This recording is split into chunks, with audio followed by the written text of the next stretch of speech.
I want to welcome everybody back for another Slam Talk.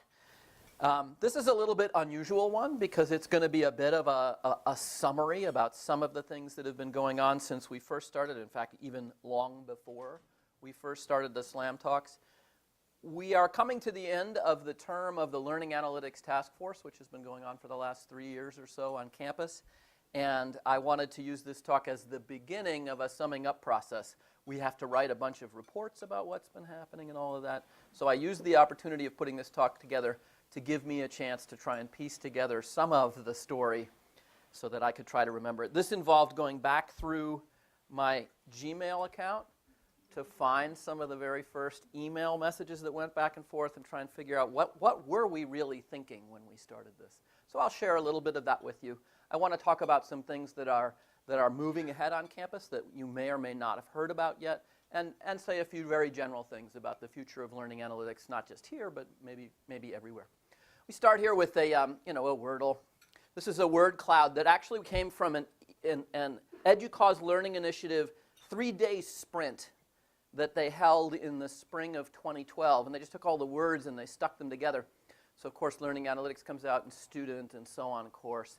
But I would note that so does Michigan, right? Even at this early stage, make it into the word cloud. So one of the lessons that one of the things I want to celebrate with you really is the fact that Michigan has played a pretty important role in this, not just here on campus, but nationwide. Okay, so let me start by making a few very general comments about what learning analytics really is. When I want to find out what something really is, of course, I look it up on the internet. And if you look up analytics on the internet and you put it in the Google Books Ngram viewer, you will find that, in fact, people have always talked about analytics. This little bump right around here is when mathematics starts doing what is now called analysis, back in the 1820s, right? But otherwise, people just talk about it a little bit. And then we get to about 2000 and the word takes off. So analytics is a pretty new kind of word used in the context that it is. Learning analytics is an even newer kind of word. In fact, if you put this into a Google Ngram viewer, what you get is it doesn't exist, right? And this is running up to 2008. This pair of words, learning analytics, does not exist in the 15 million books that Google has scanned up to 2008. So whatever learning analytics is, it's some new thing. It hasn't really been around all that long. So there are a bunch of different definitions that people use. Whenever you invent a new concept, it floats around and drifts for a long time. But there actually is one that emerged pretty early on in this that you will now find at the top of the Wikipedia article. So if you ask the Google what learning analytics is, it will tell you that learning analytics is the measurement, collection, analysis, and reporting of data about learners and their contexts for purposes of understanding and optimizing learning and the environments in which it occurs. Clearly a sentence written by a committee. Everybody had to have their thing in there, right? So it's a little bit long. But it's actually, I think it's a quite good definition. So I want to take it and spend just a moment breaking it apart and commenting on each of the many things that are in this long sentence. So first of all, learning analytics is about measurement, collection, and analysis, right? So let me say a few things about those. When people talk about measurement, what they're doing, I think, is talking about instrumenting the world. And we instrument the world, we use surrogates for our own senses, which is what instruments really are. We use those so that we can see more things about the world than we could ourselves. And of course, the invention of instruments which enable us to do this emerges coincident with the rise of modern science, because we wouldn't have modern science without these kinds of instruments that let us see the world more broadly, more precisely, in ways that we can't with our own senses. So measurement plays a central role in what learning analytics is about, creating tools that let us see more than we could just see ourselves. We do make measurements ourselves, and our own personal experiences are a huge part of what informs our understanding of how learning works and what we should do and so on. But by adding instruments to it, we extend that. We enable ourselves to see more and learn from it. So measurement, the first part. Collection is the next part of this. And collection is a huge part of what modern learning analytics is about. Digital tools, when they make measurements, they never forget them. Ever, right? So they allow you to accumulate data, to collect data on scales that are really inconceivable. Even 20, 30 years ago, when measurements would be recorded in other media, not digitally, but on paper and so on, very difficult to use or even to collect that quantity of data. So this is an important feature of it too. And finally, analysis in here. Once you make all these measurements and you collect a large quantity of them, you actually need help from digital tools to be able to digest it all. I came into this kind of work working on big data cosmology projects, so I spent a lot of time trying to measure the distribution of galaxies on the largest possible scales in the universe, hundreds of millions of galaxies. You can't look at them. You need to actually ask the computer to do that looking, to do that information gathering from it. And that's the situation we're in with modern learning analytics. The digestion that digital tools do begins very simple. And so what you learn in the first beginnings of an intro stats class is to calculate means and standard deviations, very simple reductions of data, extracting only the most basic first-order things. So it does start that way, and much of what we're doing in learning analytics is still a little like that. We're only looking at the first things in many cases, the simple things. But these tools are becoming increasingly powerful so that they can digest information in a manner that gets closer and closer to the way we do it. And as that happens, the prospects for really interesting things coming out of learning analytics will grow.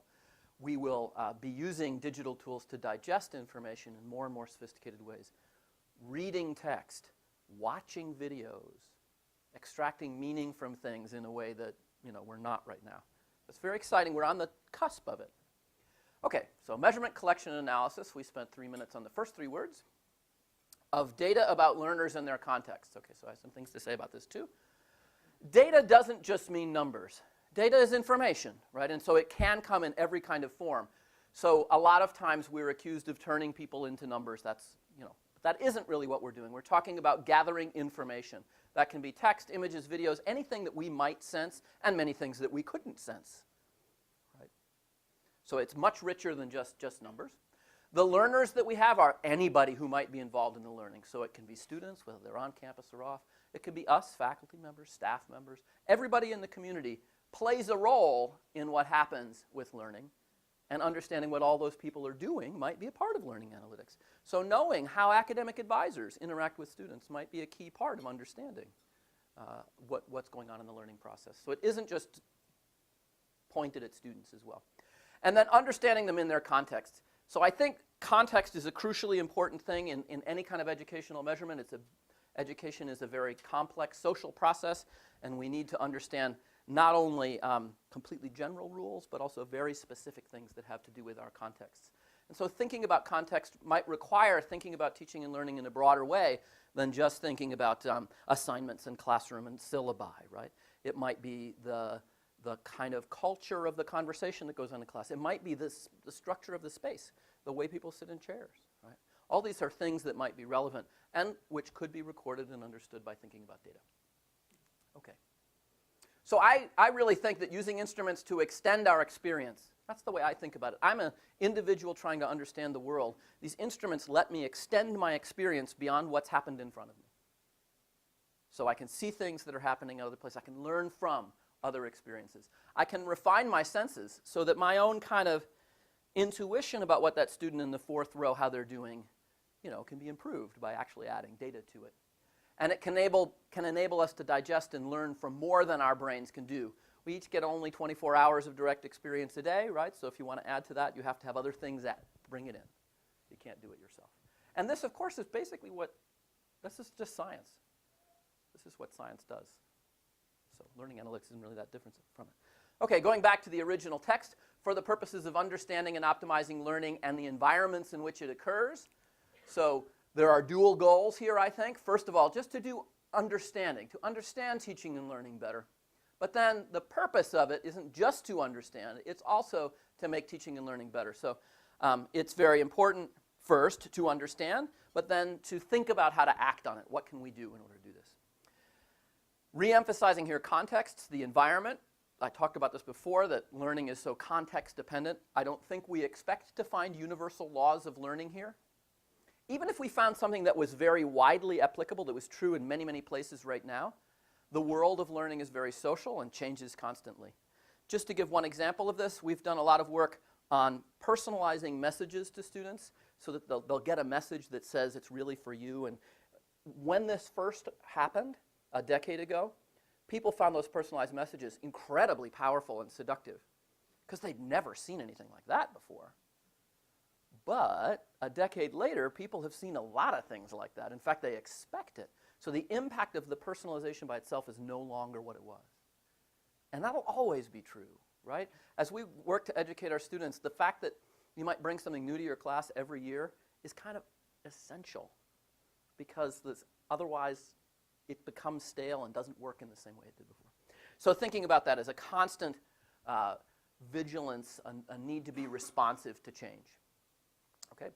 And then I really think that data provide the best way for us to remain aware of every student as an individual, and without it we can't really hope to tailor. Okay. And for me, I've been thinking a lot about the ways in which learning analytics moves beyond calculating the mean of anything. Right? There's a lot in the beginning where you just want to understand what's sort of happening on average. But the real importance is when you can look at individual students and understand them. And this ability to attend to every student is especially important as our community becomes more diverse. Right? The average becomes less and less meaningful. I mean, I don't know that it was ever very meaningful, but it certainly isn't now. And then the last thing that was in this long definition was about reporting. And reporting, the reason for gathering all this information is to report it to people who it might benefit. And that's really everybody. I think everybody has something to learn from the data that we might gather about teaching and learning. I think parents would like to know what might happen to their students if they come here. It's wonderful if we can tell parents, for example, don't worry if your daughter decides to major in physics. Physicists get great jobs because probably they don't know that, right? To be able to inform people, faculty, staff, administrators. Students are the most important audience for all of this, and I think that's because they come here knowing the least about what to do and what's supposed to happen here. So I try to keep my focus all the time on informing students, taking advantage of this information to inform students. All right. Okay. Let's go back to the beginning. So I wanted to talk a little bit about the origins of learning analytics at Michigan. And let me just explain that the reason I can say I can share some of these things with you is because my wife is the lead archivist for university collections here at the University of Michigan. So when I come home and talk about learning analytics, she goes into the archive and digs things out. All right? So I'm going to take you right back to what I think is probably about the beginning of learning analytics at Michigan. It happened when grades were introduced in 1912. Prior to 1912, the University of Michigan had 3 grades. You were passed, not passed, or conditioned. And conditioned kind of meant, you know, I looked at your final, it's not really that good. Go study for 2 more weeks and maybe I'll let you through, right? But basically passed and not passed. Nobody failed. If you didn't know it yet, you could just do it again. Right? There wasn't any black mark. But in 1912, they introduced grades. The reason for introducing grades was in order to be able to single out the most distinguished students on campus so that the university could have a Phi Beta Kappa chapter. That's really why. So they started them in 1912, and right after the first year that they had grades, a report came out in the University Bulletin, a report on the grading system. And I know you can't read this right here, so I'm going to read it for you. The following table contains the results of the first and second semesters, 1912-1913, as reported in February and June 1913 in conformity with the grading system adopted in February 1912. Only undergraduates registered in the Department of Literature, Science, and Arts are included, all other students being omitted. This materially affects the distribution in some columns. And then there's a table in this document with every single instructor of every single class. Okay? Here's how many students were in the class, how many left or dropped out, were incomplete, or were absent from the final, how many got A, B, C, D, E, and what percentage got A, B, C, D, and E. All right, so let's just blow one of these up. Here's econ. Here are the instructors we had at that time teaching econ. You can see some of the classes were pretty big. 246 students. It's not such a small class in 1912, right? And if you go over here to the A column, you will find that that class gave out 4.7% A's, 14% B's, and 52% C's. All right? And actually, if you go down these columns, it's clear the grading scale was centered around a C at the time. That was the basic practice. But it's striking that this report was printed and distributed to the whole community right after they started using grades, especially given the kind of sensitivities people have about this kind of information now, being really worried that if we gave out grades or shared it with people, it would be something awful would happen. Right. So good to know. After this, the university hired its first two vice presidents were hired. And one of those vice presidents was the vice president for educational investigations. And his name was Clarence S. Yoakum. Clarence S. Yoakum was famous for having helped to create the Army intelligence tests during World War II, which became the IQ tests on which much of the modern world of standardized testing was built. Okay? He then came to the University of Michigan. He became the vice president for educational investigations. He also became the dean of the Rackham Graduate School, which is what he is in this particular picture. There is Mr. Krauss, who was the dean of the College of LS&A at the time, and Samuel Gaudsmit, the discoverer of electron spin, Enrico Fermi, one of the most famous physicists ever, and this guy Heisenberg, and I'm uncertain what he's famous for. Anyway. So, an office was created at this time, the Office of Educational Investigations, and Yoakum headed it until he died in 1945. And they wrote all these reports. Here's one from about pre-college success and college grades from January 1931, massive material files which reflect the progress of students insofar as it's gauged by grades and so on. Right? Tables that show the correlations between first semester grades and second semester grades in 1926 and 27 and 28 and 29. Right? There's a great long-standing heritage of this kind of thing. Here are a couple of the reports, a statistical summary of the records of students entering the University of Michigan as freshmen in the decade 1927 to 1936. C.S. Yoakum, the lead author here. The total result indicates most strongly that there's a large element of chance in the selection of individuals for college entrance. They were being really honest in a way that, you know, who wants to say that now? I think it's quite true, though. And the fact that they were doing a study to look at their admissions and see how it related, you know, and publishing an open book about it, that's not something most of our institutions are doing right now.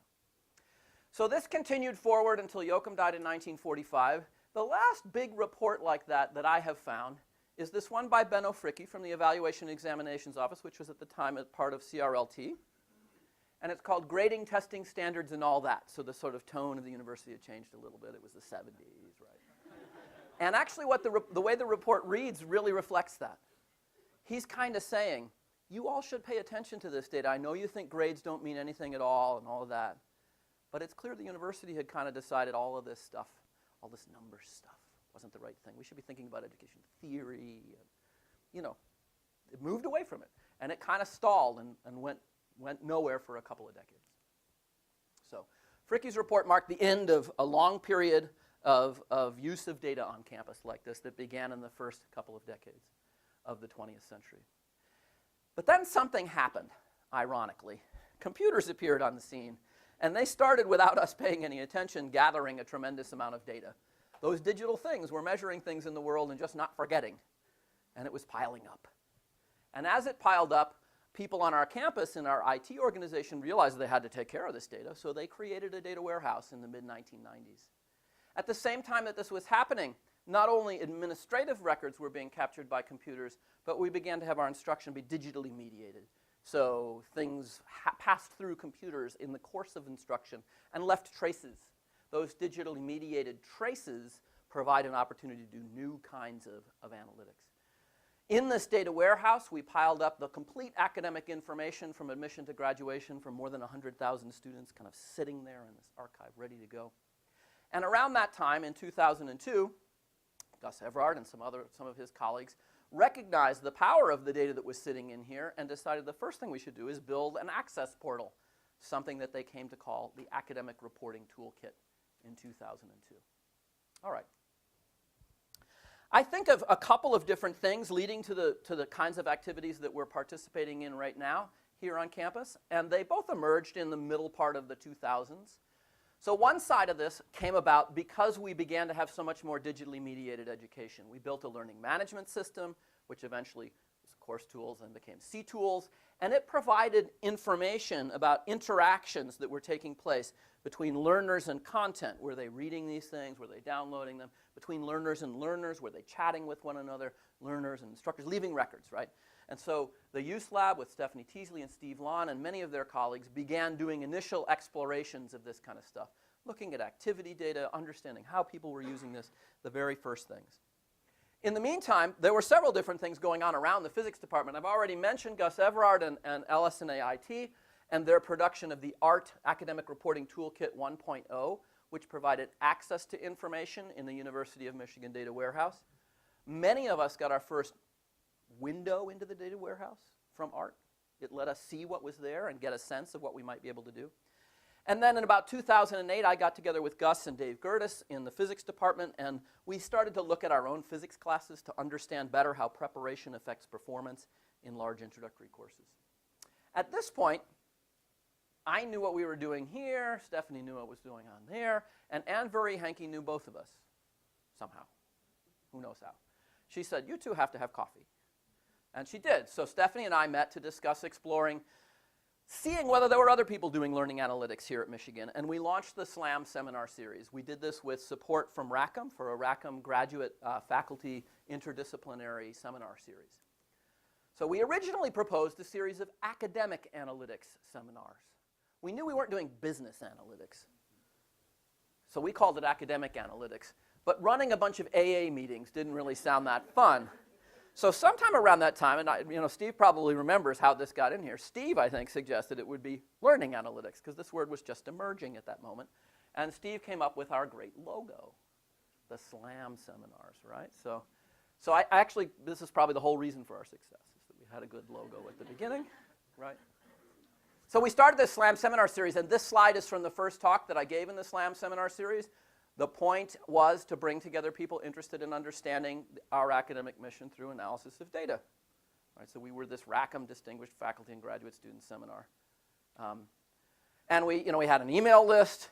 We knew about the first 5 talks, and that's what it was. Steve showed up with a videotape recorder and recorded it, which was a great thing, because it turns out that all these talks ended up being online in a way that people could use in the future. So, okay. So that got us to SLAM, the first one of these acronyms. We got a bunch of other acronyms here, so I want to talk about a little acronymic genealogy. We have the SACUA AAAC LATF connection. So SACUA is our faculty governance organization on campus. It sponsors a committee called the Academic Affairs Advisory Committee, which meets with the provost on a regular basis. And I was serving on this committee with a number of other people who are since involved in learning analytics in a lot of ways. At this time, we kept talking to the provost about how we ought to use data more and better. And in this year, we produced what we called an assessment report. And this assessment report was about all the different ways in which people use data on campus and what we thought ought to be done about it. That assessment report got us into the trouble of needing to do something about it. So Provost Hanlon created this Learning Analytics Task Force, which was given a 3-year term, really to make Michigan a great place for doing this. We figured that if we could open up the campus to doing it, our colleagues would do great things. So the charge was a simple 3-part charge to explore the information environment and make recommendations to the provost about how to make it a world-class place for this, to design and execute a funding program to support some of the best learning analytics projects, and then to review the metrics we use to assess teaching and learning. Here we were thinking particularly about student evaluations at the time. So that's how the Learning Analytics Task Force got started.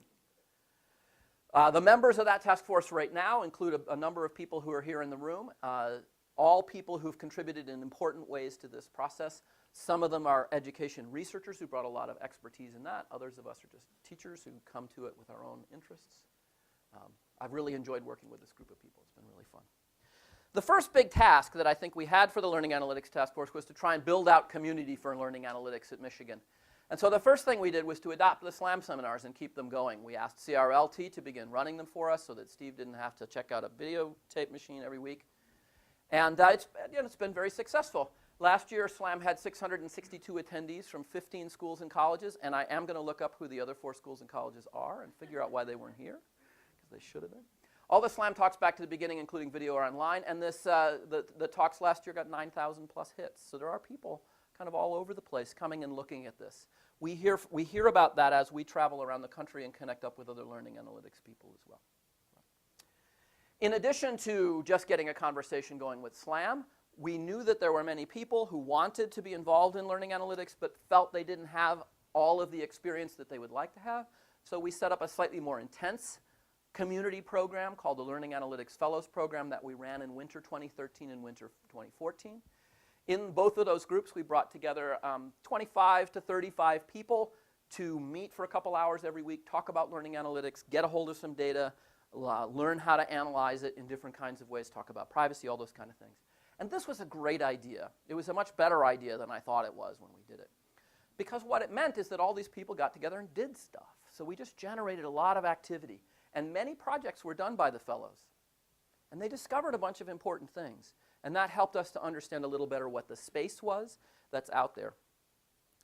This idea that if you give people the data and you give them the opportunity to explore, great things will happen, is the reason for having the most open possible data sets that we can.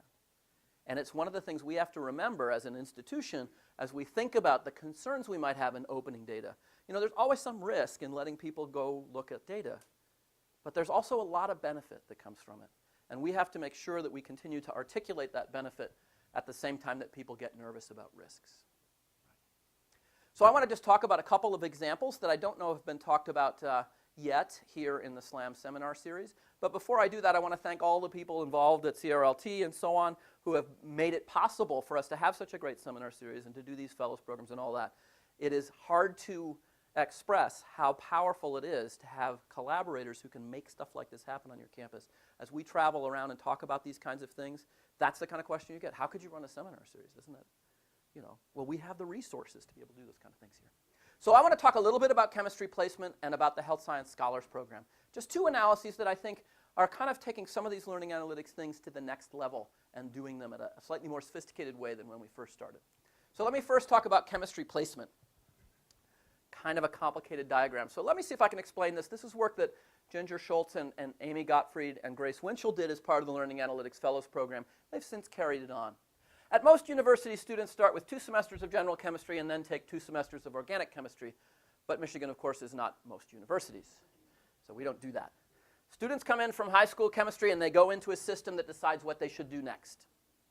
They take either AP tests, and if they receive high enough scores, they go directly into organic chemistry. Or when they come to orientation in the summer, they take a placement exam in both chemistry and math. If they score below the 70th percentile in chemistry and or below the 30th percentile in math, they go to a general chemistry class first and then to organic chemistry.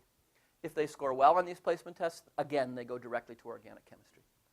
So the question that this group in the Fellows Program raised is this system accomplishing its goal? Its goal, obviously, is to make sure students go in the right direction and that they have positive outcomes in the end, right? So it is thought that students who follow this path are gaining something important by taking the general chemistry class that will enable them to be more successful when they take the organic chemistry class. That's the point of doing it, right? So the question is, how could we use data in order to test that?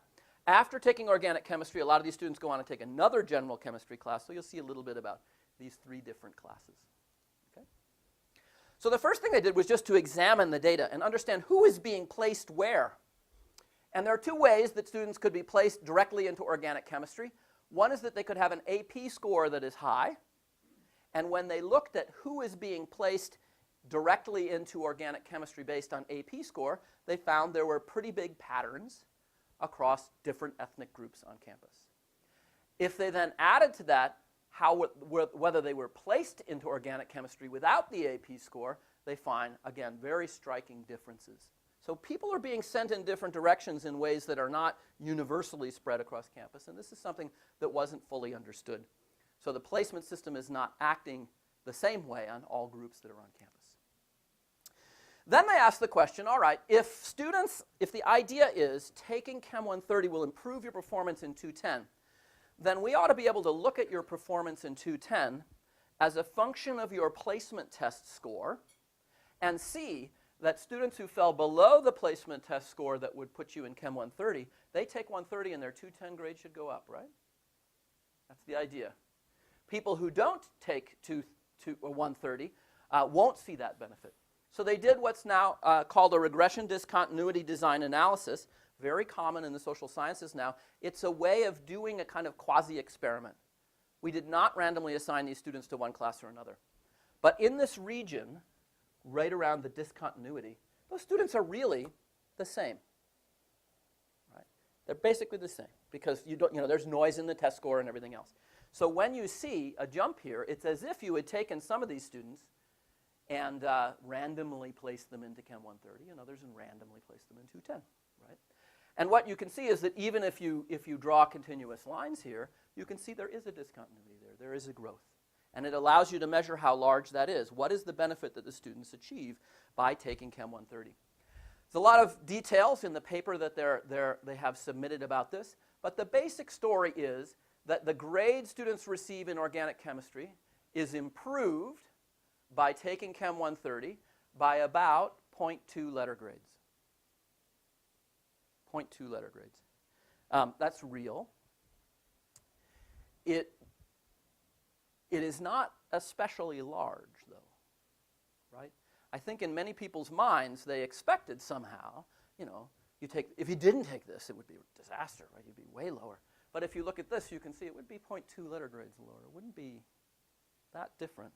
Meanwhile, the students who've taken this class have taken another very large introductory science class, which gives out low average grades. They've put themselves, in some ways, a semester behind some of their peers. Quite complicated to think about what this means. I mean, if it was a letter grade, you'd be like, great, that seems really worth it. But it's not so clear. So this is the kind of analysis, a careful analysis, that's letting us pick apart the actions that we take and understand really what's going on with them. It's actually possible. There is another difference between the students who are here and here, which is the students who are here, by the time they take Chem 210, are one semester older. And not just any semester. They've completed their first semester on campus, which is a particularly important one. So it's actually possible that this improvement is really just that they're a semester older. Right? At any rate, it helps us to think about what we're doing. And I don't think that this kind of examination of this placement system had been done in a long time. Okay, let me give another example of what I think is a kind of next generation, slightly more sophisticated analysis, an analysis done by Chris Brooks and Helen Morgan and Jennifer Maltby to investigate the impact of a living learning community. So we have many of these kinds of extracurricular activities on campus that aim to support students to help them achieve their goals. We all believe, and I'm pretty sure we're all right, that they have positive impacts. But demonstrating those in robust ways has always been difficult. So here's an example of how we might ask, how does participation in a living learning community impact student outcomes? And the interest that this team had was particularly in first-generation college students and in ethnic minorities. All right? So what they found is that the literature is full of a lot of anecdotal stories, and they wanted to try and do something more quantitative. So they took longitudinal data collected from 2004 to 2007 and for all kinds of students at Michigan. And they conducted what's called a quasi-experimental design. They, again, did not randomly assign students in or out of this program. But what they thought they would do is try to identify potential sources of bias by matching the students who did join the program to a set of students who didn't join the program across the largest possible range of parameters that they had. And so here's an example of some of the parameters that they used. Things like standardized test scores and honors enrollment and citizenship and ethnic group and sex, whether they were first in family to go to college, the self-identification of being interested in pre-health. Right? They're really trying to find a set of students who just didn't go into the Health Science Scholars Program but look exactly the same as the ones who did. And it's matching on a whole bunch of parameters in order to do this. Okay? If you do that kind of matching, then it's as if you had done a randomized experiment. That's the idea of this. And there are a bunch of ways of checking whether the matching is really balanced. It's become quite a sophisticated field in statistics. So here are some simple example results that they got. The first thing that they learned is if they look at all the students in the learning community, there's really no difference in the outcomes. It's not like being in the Health Science Scholars Program took every student in it and really changed their life. Those students who came into the program wanted to be doctors. The students who didn't come into the program that are matched to them wanted to be doctors. And in fact, this is the kind of place where, on average, if you come here and you want to be a doctor, you're probably going to be a doctor. But they did find that for underrepresented minorities and students who were first-generation students, there were significant improvements in the likelihood that those students would proceed on to complete an undergraduate degree in science, to complete a master's degree in science, and in some cases to go on to science PhDs or MDs or DOs, DDSs, right, to health science degrees. So just to give a sense of this, in the learning community, there were 127 students who were underrepresented minorities. 67 of them in the learning community went on to receive undergraduate degrees in science, while the matched group of 127, only 47 of them did. Right? So really significant improvements here.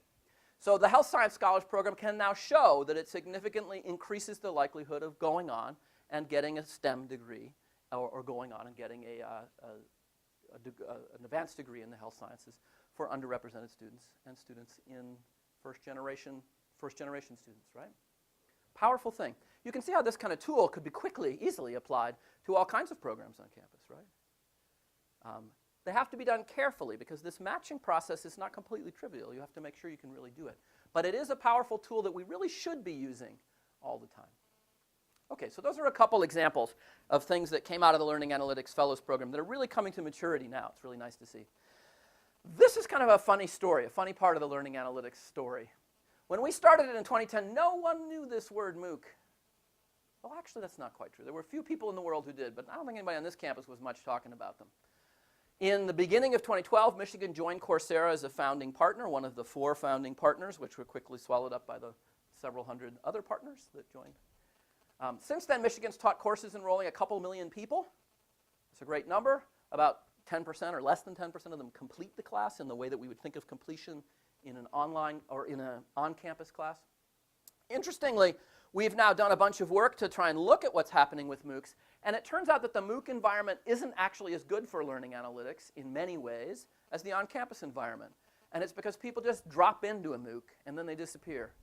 And all we know is kind of what was their sign-in name and what did they do in the MOOC and nothing else. And for students on campus, we really have this long-standing relationship with them. It's actually, this long-standing relationship, of course, is why residential education is so powerful. We do have a long-standing relationship with them. They stay here with us. We know them. We can interact with them more deeply. So it'll be interesting to see how MOOC analysis develops as we go along. It's certainly true that this is changing very rapidly. It's certainly true that open courses like this are going to play a role in the future. But the role that people thought they were going to play in, say, summer of 2012 is not the role that they're playing right now. Now, MOOCs provide us with an opportunity, however. We have been running the Learning Analytics Fellows Program here on campus for 20 or 30 people. I have been speaking about learning analytics around on other places in the country, and they would love to have a program like that. So we thought for a while about running a summer school. We could bring them all here to Ann Arbor, you know, for a couple of weeks. Maybe we'd have 50 people. But we could also think about running an open MOOC that acts like a Learning Analytics Fellows Program. And so that's what we're planning to do right now. We're going to run a University of Michigan MOOC called Practical Learning Analytics. And this MOOC is going to have a particular kind of style that aims to be much more flexible than most of the MOOC classes have been. So we're describing it as a smorgasbord, which has choices of participation levels for anyone who wants to get involved. Let's say that you really only want to look in and sort of see what's going on here. You might want to drop into the party and have a cocktail. There should be a way that a person can come into the MOOC and do that very lightweight interaction and feel like they were totally successful. After all, that's all they wanted, right? So we won't call them a failure if they do that. There will be people who are looking for a snack, and they will come into our smorgasbord and just take a few appetizers and get what they want out of it. There'll be people who want one particular course, and they want to go really deep in it. And then there will be people, probably not individuals, but groups of people who come and want to clear the table. Right? They want to go deep in every single one of these things. So we're trying to design it in that kind of way. We'll see how it works. We want to keep it very concrete and practical. We want to get together with a community around the country, around the world, and ponder some very basic things about learning analytics. So we're going to focus on traditional student record data because every campus has it, and every campus has questions to ask with it. We're going to try and make it interesting by addressing a variety of different questions, and people can focus on the questions they care about. So some of these questions are important to campus leaders, others are important to students. And we want to provide some analytic teeth for this. So the way we're going to do that is we're going to support each of these lines of analysis with both realistic data and sample code so that people can come in and actually execute some things on it. Turns out in the world of social science, they've invented a variety of synthetic data methods that make data sets that look a lot like the real data but contain no one's actual data. So that's the idea, is that we would use those kind of data sets. So this is something we hope to do this summer. I haven't made one of these before, so we'll see how long it takes. Okay. The Learning Analytics Task Force has been very active in trying to open data both on campus and off. And I wanted to say a little bit about that. On campus, the Fellows Program itself was very powerful for helping us bring data together. And it allowed us to develop an MOU for data access that made it a lot easier for us to simplify the process so that many more people were able to get access to data. And that MOU is just, like most MOUs. It's a memorandum of understanding, right? And you sign somewhere if you're the researcher. And then you can get a data set, which is called a data set, clearly written by lawyers. At any rate, we have such a thing now. At the same time, James Hilton, the Vice Provost for Digital Education, and the Office of Digital Education Innovation are working on a new campus-wide kind of privacy statement to make sure that everyone on campus knows that we're doing a lot of things with learning analytics. We want people to know that we collect a lot of data about teaching and learning and that we're going to use it to improve teaching and learning. All right. So that was a powerful thing. The other thing that I've really enjoyed, particularly over the last year, is that these connections have begun to accrete and become real. So there are connections between people in this community now. There's a lot more trust among people in this community. People are eager to work together in a way that at the beginning, people were much more nervous about. So now there's some real work with experts from many data sources coming together, and Steve Lawn is leading this learning analytics data architecture team, whose goal is to take all the messy data that we have and create a really clean-looking version of the data that contains most of the information that researchers could more easily use. So that's a really neat process that's going on. This is an example of the kind of work they have to do. They have to figure out exactly what do we want to have and what table does it come from and all this kind of stuff. And they're going through and approving it, trying to figure it all out. It's an effort, but it's one that will bear fruit for a lot of people. Okay. We've also been thinking about opening data beyond campus. One of the first things that happens when you look at the data on your campus is you want to know what does it look like on other campuses. So in the summer of 2013, I spoke about the Learning Analytics Task Force program to all the CIC provosts. And they, right there in the room, endorsed the idea of doing some CIC-wide comparisons. Together with Maggie Levenstein and Jason Owen Smith here at Michigan, we got Sloan Foundation support to conduct a comparison project. And that first comparison meeting took place in November 2014. Any of you who saw Becky Matt speak a couple of weeks ago, Becky talked a little bit about some of the results from this.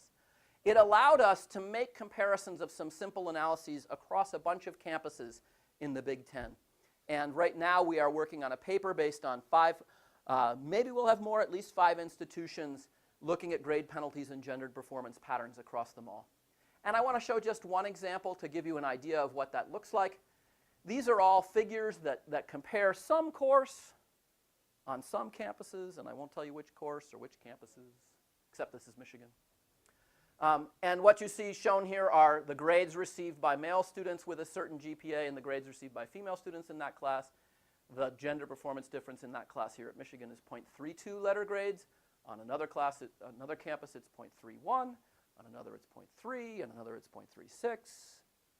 So we do see some of the patterns we've seen here on our campus replicated in other places.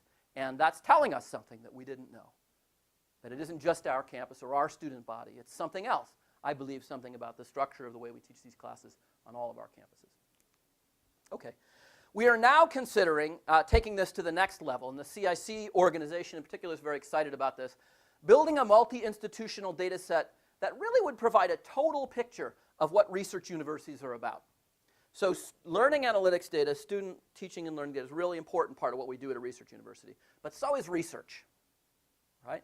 So the idea that's being considered here is to bring together research data, research expenditure data that tells you how every dollar that came in for research was spent, together with teaching data that talks about who we educate and how.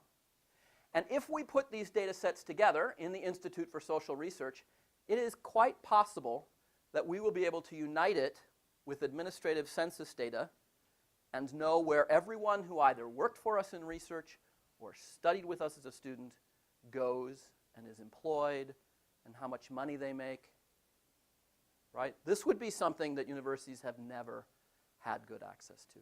So if we do this, not just at our institution, but if we do it with a set of comparable institutions, we're going to learn something about higher education that we really didn't know before. The research side of this has already begun. So Jason Owen Smith is leading a project called IRIS, the Institute for Research on Innovation in Science. And this research data has gone into this archive already. They have a lot of methods for bringing in data and sharing it across institutions already set up. So we're really hoping that we'll be able to work to add learning analytics data to this and then ultimately census data. So this will be an interesting thing going forward over the next 5 years. It's been really fun to watch Michigan have an influence on the larger research community. So a bunch of us just came back from the Solar Learning Analytics and Knowledge Conference. Michigan is a founding member of Solar, and Stephanie Teasley is on the board there. This is our own Dr. Chuck giving the talk, the big first plenary talk, and you can see Greg Kraft up there on one of his slides, so it's getting some traction. That's a good thing.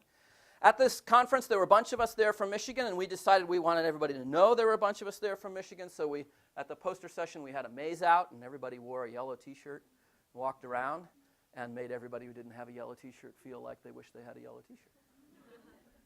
So it was kind of fun. Even Perry Sampson. Okay.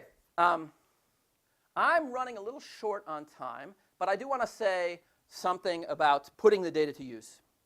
This is another important new initiative that's coming out of the Learning Analytics Task Force. There were a bunch of projects that came out of Learning Analytics Task Force funding that aimed to put data to use. And a challenge they faced was how to move from the research scale where we funded them to infrastructure scale. And so we have pursued the resources to create something called the Digital Innovation Greenhouse. Its goal is to personalize education at scale, to get rid of the Henry Ford version, and give everybody their own personal greenhouse, I guess. I'm not sure what the image is there, but it's a greenhouse at any rate. We are now building a team of developers whose goal is to move from innovation to infrastructure and to work really closely with the innovators and the early adopters and the people who run the infrastructure to do that. Their tasks are twofold. They're going to be building out Student Explorer and eCoach for personalization and overseeing the creation of a next-generation academic reporting toolkit. All right. This ART 2.0 thing has been floating out there for a long time. When ART 1.0 came out, they knew they wanted to take it further. But it didn't happen then. When we put out this assessment report in 2010, it said right here, #1 goal, support a new round of development for ART. Right? It seemed clear then, too, that we should do it. So now here we are in 2015, and we're actually going to do it. So I'm glad that it's finally happening. Gus Everard has put together a great steering committee, including people from both the data side and the faculty side, to do this ART 2.0 thing. And I'm going to skip over some nice visualizations and just say that tonight, from 5 to 8 p.m. at the Digital Education and Innovation Lab on Washington Street, we're going to bring students into it for the first time in a big way. We're running a design jam. We're bringing students together, and students will tell us how they would like to see this data. What would they like to see when they go to register for classes? How could we help them make the selections that they would like to, and so on. So it should be a really fun, interesting event. I think we have 32 people signed up, graduate students, undergraduates, all kinds of different people who are going to come and help us do this. Okay. Let me just say a few words about the future of learning analytics to finish up. The task force is now moving some of its things to permanent homes. A permanent home for the kind of work that was done in the Exploring Learning Analytics Grants Program, the creation of data-driven tools, will be this Digital Innovation Greenhouse within the Office of Digital Education and Innovation.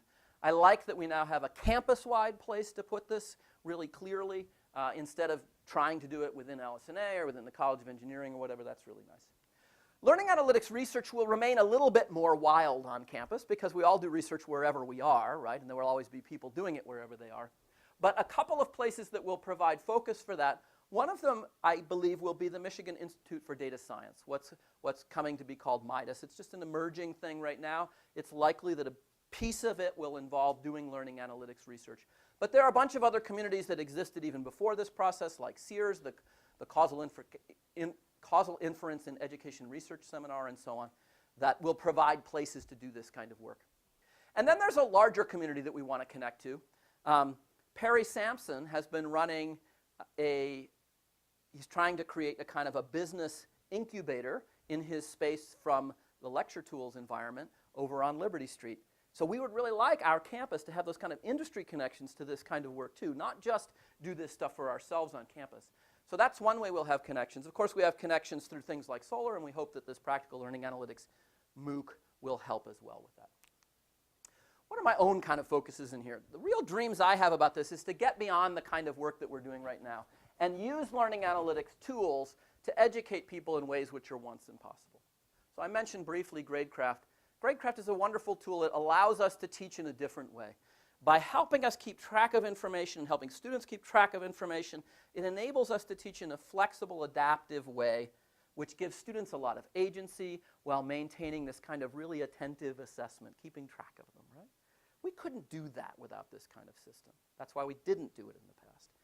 We're beginning to be able to not just see how much people have learned, just check how much they've learned. We're beginning to be able to see what they do to measure their behavior and connect it to learning. So eventually we'll be able to say to students, instead of saying learn that, we'll be able to say do this, and then you'll learn that, right? And we'll really know what it is they need to do and how much and so on. Probably the coolest thing, and the one that I hope to be able to work on, is the ability to draw information from richer student work, from writing. Writing is the first target. I mean, maybe eventually it'll be other things, video and conversation stuff, but writing is the first target. There was a bunch of natural language processing discussion at the Learning Analytics and Knowledge Conference, and I think it's going to be a really important part of this.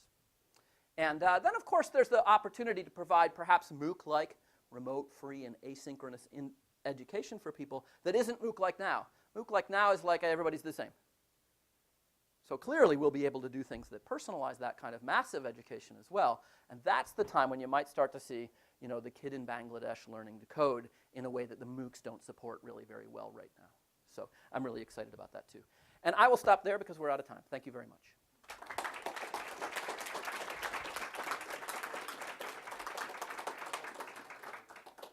I'm happy to entertain questions from anyone.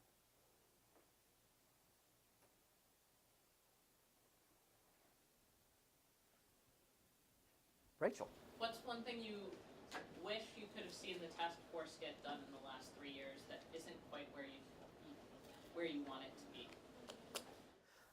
A thing that has disappointed me so far is that we have not had as much impact, particularly on our support for the whole array of different kinds of students who are on campus. We've touched a few corners of this, but I actually think the power of data to help us understand the experience of every different kind of student on campus and do something about it has not been tapped very well yet.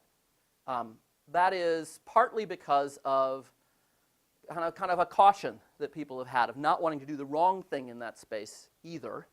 So we're going a little slower on it than I wish, but I think we're getting there, and I hope that we will. Yes? So we have seen a lot of advantages or positive outcome of learning analytics. I'm wondering if there is some risk to students if we apply that, you know, I mean, there may have some risk. Sure, absolutely. One of the things that people fear the most is the very widespread discussion of predictive analytics. And you know, we were just at the LAC conference, people all talking predictive analytics, right? And I understand what they're saying, and I know that they don't mean the terrible, scary thing that a lot of people fear, but I think they have brought some of the criticism and fear upon themselves through an unfortunate choice of language. What they're really doing is, you know, what we've done here, looking at historical data and saying what happened.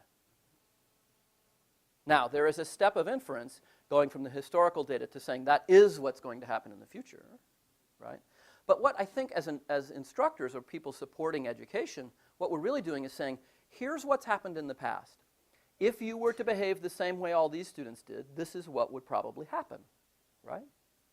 And then that gives the student complete opportunity and real agency to choose what they're going to do in the future. I can't predict their future. I can show them what might happen if they did the same thing people did in the past. So I'm trying to think of the right way to use that language, which is really understanding what's happened in the past and then choosing what you want to do in the future. But you know, as long as we keep talking about predictive analytics, it's going to sound like we're just going to make up our mind at the beginning. There was just a conference held in Taiwan about learning analytics, and it's real basic goal was picking the winners. I mean, they were talking about it that way, and I think that's what they really wanted to do, was to choose the people who were guaranteed to succeed at the beginning a little more. My favorite, outcome would be to say I have this predictive model and it doesn't work next year because students are doing better. They're doing something they weren't doing before. They learned from it, right? So that's what I think about it. Yes? Your focus on growth just reminds me adaptive learning. Mhm. Is that the same thing? Or was it different? So adaptive learning, I mean, these are terms of art that people use in different places. So adaptive learning has mostly been used in kind of somewhat narrower kind of tutoring environments where people are thinking about a particular subject that has a kind of intellectual structure. You can then map out the student's understanding of something like algebra, know where they are in the map, and then adapt the teaching to them. So I certainly think that knowing a lot about the student enables you to personalize, and adaptive learning is kind of a niche part of the larger personalization. Since it's thinking mostly about how you understand algebra, that's great. I mean, we want to do that. But we also want to think of this person as a person with goals and speak to them in those levels too, right? So it's a part of it, I would say, a specialized part. Yes? I guess the question about the funding environment going forward and the amount of resources that they versus without and what you think they'll put forward in the future. That's a great question. And, it would be useful, I think, for the task force to hear from people about what scales of support would be most relevant for enabling them to do projects in their environment. And remember, there are different kinds of support, too. So one kind might be that we build an ART 2.0 tool that opens a lot of data to you, and you actually can answer your questions with that. And then all you need is that tool, right? Or it might be that you need to hire someone on a temporary basis, or it might be that you want to use some development expertise from this DIG team, right? So these are different kinds of things. And to know better what would be some of the arrays of support that would help people do what they need to do would help us. So this is the thing we should kind of make a note of, and perhaps we'll actually do some surveying to find out. It's a great question.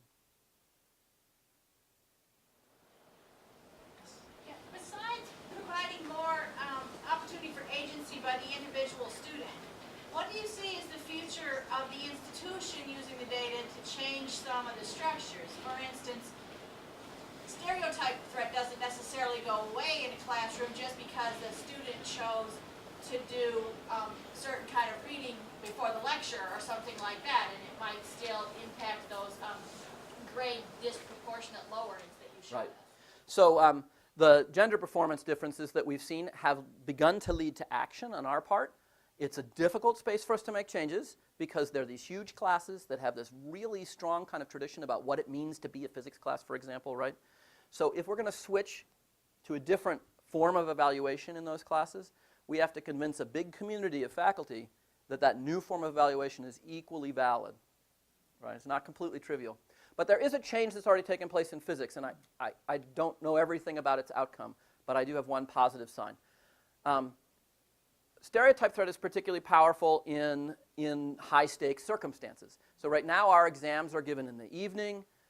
They're hour-and-a-half exams, very time-pressured, and there's only a few of them, right? So our Physics 240 class decided to shift away from that. So instead of giving 3 really high-stakes exams, they give quizzes, small exams, every 2 weeks in class. And I was giving a talk about learning analytics to the Women in Science and Engineering residence program the other night. And I asked them a question: what could we do to change the environment in introductory STEM classes so that you would feel you could do your best, you could show us your best, right? And one of them raised her hand and said, well, what we're doing in Physics 240 is a big help. So I was really pleased to hear that. I didn't know I don't know if it's really actually changed things because I haven't done the analysis yet, but it was really nice to hear. So step by step, I mean, I really want to take one of these big intro classes and make it a wide open student agency gradecraft class. But if I did it right now, my faculty members would say, you're crazy and we're never doing that again.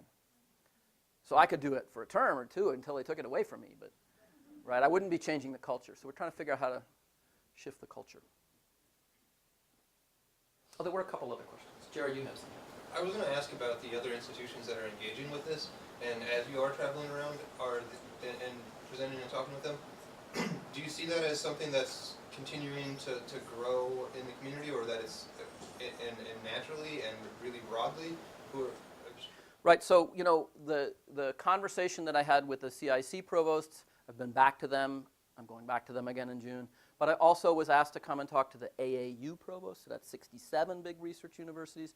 So this conversation is kind of getting out to other campuses, and we're not the only ones doing it, and they're not the only ones talking about it or out there having this conversation. So I think if we did a step like the CIC data enclave, it would be very high impact.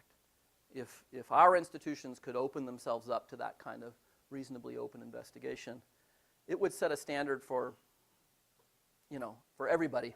I don't think you'll see a private university do this in a decade, but someday the shame may catch up with them. Right, that's probably the only way they're going to do it. And was there a question back here too? Yes.